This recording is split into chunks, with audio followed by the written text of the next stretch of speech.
제4장. 예수께서 제자를 삼고 세례를 베푸시는 것이 요한보다 많다 하는 말을 바리새인들이 들은 줄을 주께서 아신지라.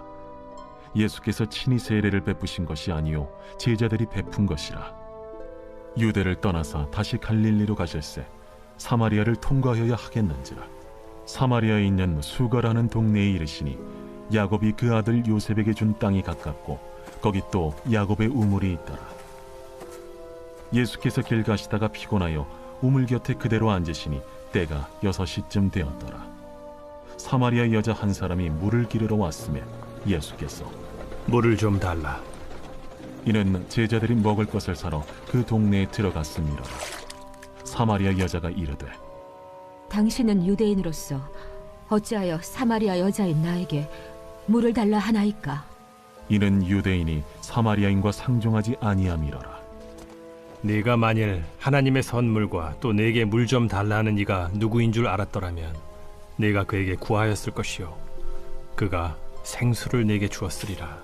주여, 물 기를 그릇도 없고 이 우물은 깊은데 어디서 당신이 그 생수를 얻겠사옵나이까?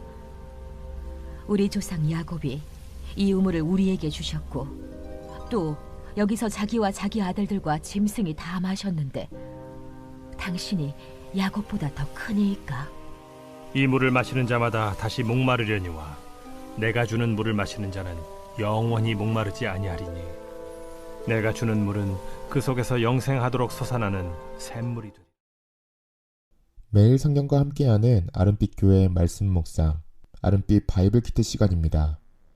오늘은 요한복음 4장 1절에서 14절까지의 말씀입니다. 하나님이 오늘 허락하신 내용들 함께 살펴보겠습니다. 유대 땅과 사마리아 땅 사이에는 보이지 않는 거대한 장벽이 존재했습니다. 지리적으로는 맞닿아 있으나 역사적으로는 건널 수 없는 증오와 경멸의 강이 그들 사이를 가르고 있었습니다. 사마리아인들은 아수르 점령기 이후 이방 민족과 혼혈되면서 유대인들로부터 부정한 자들이라 낙인 찍혔고 그에 대한 반발로 그리심산에 독자적인 성전을 세우고 모세오경만을 인정하는 그들만의 신앙을 고수해왔습니다. 유대인들에게 사마리아는 상종해서는 안 될 땅이었고 사마리아인들은 유대인의 멸시를 뼈아픈 상처로 안고 살았습니다. 유대인이 갈릴리로 가기 위해 사마리아를 통과하는 것은 지름길임에도 불구하고 그들은 사마리아인들은 부정하다고 주장하며 피하기 위해 요단강을 건너 베레아로 우회하는 먼 길을 택하곤 했습니다. 그러나 요한복음 4장은 이러한 역사적, 종교적, 민족적 장벽을 아무렇지 않게 넘어서시는 예수 그리스도의 파격적인 행보로 시작됩니다. 예수님은 오랜 세월 높고 깊게 세워진 저주와 차별의 담을 허무시고 새로운 시대를 끌고 그 금지된 땅으로 들어가십니다. 본문은 사마리아 사람들이 조상 야곱의 유산으로 자랑스럽게 여기던 야곱의 우물과 예수께서 주시고자 하는 영원한 생수를 극적으로 대조하는데요. 이를 통해 우리는 인간이 만든 우물의 한계와 오직 예수 그리스도만이 주실 수 있는 우물, 즉 은혜의 우월성을 마주하게 됩니다. 본문을 조금 더 깊게 살펴보겠습니다. 당시 예수님의 소문은 유대 땅에 자자했습니다. 특히 세례와 관련하여 예수님이 세례 요한보다 더 많은 사람에게 세례를 베푼다는 소식이 바리새인들의 귀에 들어갔습니다. 사실 세례를 베푼 것은 예수님이 아니라 제자들이었지만 바리새인들은 이를 빌미로 예수님을 견제하려 했습니다.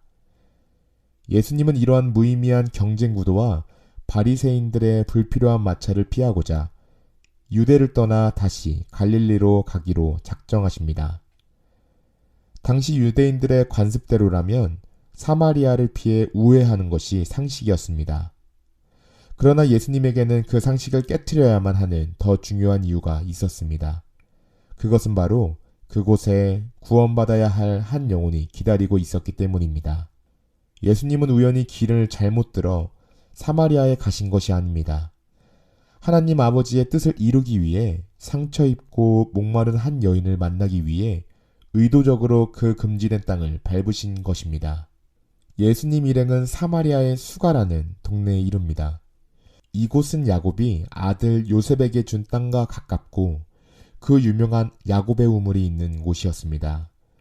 사마리아인들에게 이 우물은 비록 유대인들에게 멸시받는 처지였지만 자신들도 믿음의 조상 야곱의 후예라는 정체성을 지탱해주는 신앙적 명분의 장소이자 자부심의 상징이었습니다. 예수님께서 우물 곁에 앉으신 시간은 제6시였습니다. 유대 시간으로 제6시는 정오, 즉 낮 12시를 의미합니다. 태양이 가장 높이 솟아올라 대지를 뜨겁게 달구는 시간입니다.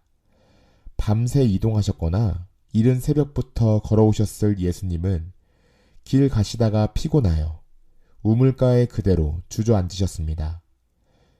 이것은 예수님이 완전한 하나님이심과 동시에 육체의 한계를 지닌 완전한 인간이심을 보여줍니다. 6시는 인간 존재의 불완전함과 고단함을 암시합니다. 남들의 시선이 두려워 가장 뜨거운 시간에 물을 기르러 나와야 하는 여인의 기구한 삶, 그리고 그녀가 거쳐온 6명의 남자는 채워지지 않는 인생의 갈증을 대변합니다. 바로 그 결핍의 시간, 결핍의 장소에 온전하신 구원자 예수님께서 찾아오신 것입니다. 제자들은 먹을 것을 구하러 마을로 들어갔고 예수님은 홀로 우물가에 계셨습니다. 그때 한 사마리아 여인이 물을 기르러 옵니다. 대개 여인들은 신선한 아침이나 저녁에 무리를 지어 물을 깃습니다. 하지만 이 여인은 타인의 시선을 피해 홀로, 그것도 가장 무더운 정오를 택했습니다. 그녀의 삶이 얼마나 고단하고 외로운지를 짐작하게 하는 대목입니다. 침묵을 깨고 예수님께서 먼저 말을 건네십니다. 물을 좀 달라. 이 짧은 요청은 당시의 사회적 통념을 산산조각내는 충격적인 사건이었습니다. 그 이유는 첫째, 유대인 랍비가 공적인 장소에서 낯선 여인과 대화하는 것은 금기였습니다. 둘째, 유대인이 개취급하던 사마리아인에게 말을 거는 것은 상상하기 힘든 일이었습니다.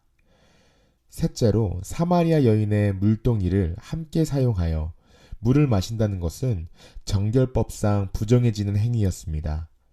여인은 깜짝 놀라 묻습니다. 당신은 유대인으로서 어찌하여 사마리아 여자인 나에게 물을 달라 하나이까?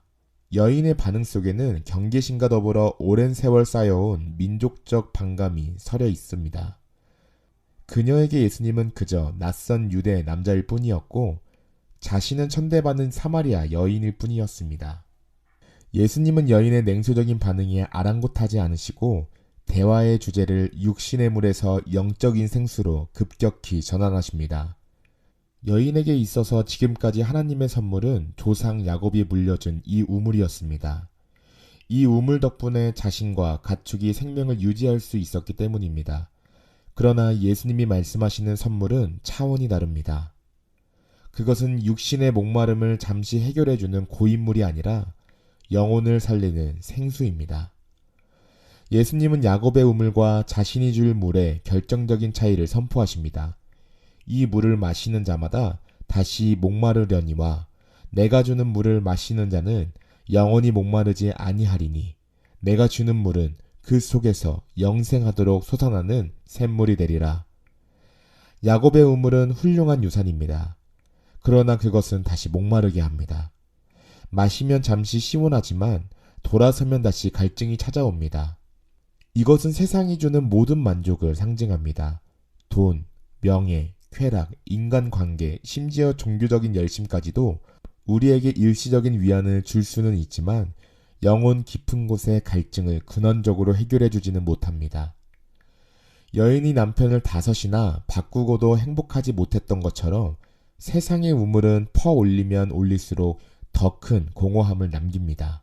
반면 예수님이 주시는 물은 다시 목마르지 않는 물입니다. 이 물은 외부에서 주입되는 것이 아니라 믿는 자의 내면에서 솟아나는 샘물입니다. 구약의 선지자들이 예언했던 성령의 임재이며 예수 그리스도를 통해 주어지는 영원한 생명입니다. 야곱의 우물은 사람이 두레박을 내려 힘써 올려야 하지만 예수님의 생수는 은혜로 주어지며 그 안에서 끊임없이 솟구쳐 오릅니다. 오늘 본문은 우리에게 묻습니다. 우리는 지금 어떤 우물 곁에 서 있습니까? 우리는 저마다의 물동이를 들고 인생이라는 광야를 헤맵니다.